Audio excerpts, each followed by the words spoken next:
立法院进前三读通过选罢法甲财违法的修法，但是国民党团即阵函请延后，慢请予总统来公布。行政院长杜英台讲，若是立法院认为这两个案件有问题，决定无要送是真支持，也强调财违法若送出来，一定会依法来救济。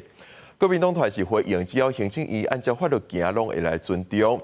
民众党团是认为通过财违法才是实现政见。立法院伫最近三读通过宪诉法、选罢法加财违法修法，继续引起朝野攻防。其中选罢法、财违法两个案件，国民党团函请将判由总统公布。行政院长杜英台随时讲，若国会认为这两件案件内容有问题，从此就无送出，正欢迎。杨古也强调，财违法若是送出来了，一定会依法救济。如果用一种计算算计的方式，是想要在年假之前才送出，会造成行政院必须在年假当中来开会。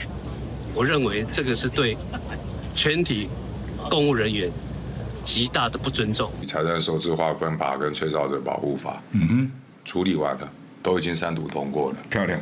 我说过，台湾民众党是一个兑现政见的政党，不是像民进党一天到晚开芭乐票。民众党团强调，财违法修法通过是兑现政见。国民党团是讲，只要行政院依法行政，拢会尊重。民进党团是表示讲，会继续推展立法院正副院长改选，加罢免那赢区域立委来反制。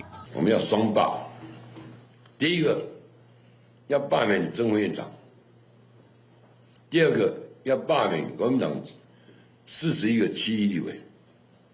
都应该把它爆掉。柯总统啊，像小孩子一定要在胡闹，这根本假议题啊，不可能成立的。中央大党执政党怎么会去做这种傻事呢？是唯恐天下不乱嘛。因那行政院对宪诉法提复议，立法院长韩国瑜将会伫吹啦调集党团协商讨论宪诉法复议案的投票时间。杨国芝麻团讲，有哪样立委担心，另外可能会动拖过复议案法定的15天处理时间，和法案直接失效。哪样党团是讲，会看民进党团的态度来避战，针对争议法案救济手段，那就是继续过招。公司新闻采访报道。